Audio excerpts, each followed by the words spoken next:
पुणे के वारजे इलाके में आधी रात को घर में गैस सिलेंडर विस्फोट में 2 लोगों की जलकर मौत।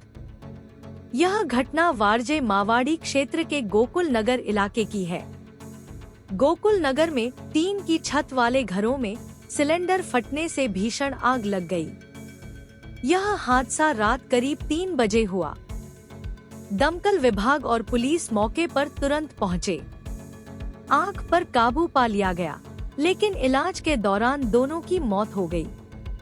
मृतकों के नाम मोहन चौहान और आतिश चौहान हैं, जिनमें एक की उम्र 20 से 22 वर्ष और दूसरे की उम्र करीब 50 से 55 वर्ष बताई जा रही है। मामले की जांच वारजे पुलिस कर रही है। माझ्या मुलांनीच बघितलं, त्याने फोन केला आम्हाला, मोठा धुरानं स्फोट झाला। हा जो आहे हा सिलेंडर आहे बरं का, आपण पाहू शकता चित्रामध्ये हा सिलेंडर आहे। ही त्याची रिंग नोझल, इथून गॅस बाहेर येतो आणि ही सिलेंडरची झालेली भीषण अवस्था। त्याच्या शेजारी गॅसची शेगडी, घरातल्या सामानाची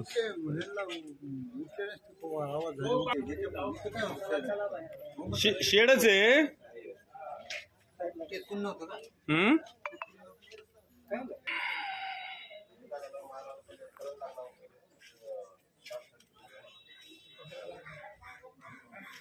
या पत्र्यात वायरी पगळतातच।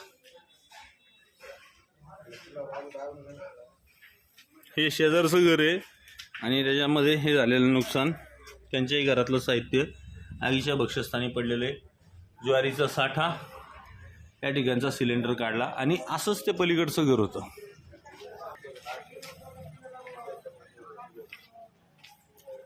ब्रेकर दिसतोय बघा तिथं, लेबर काम करत।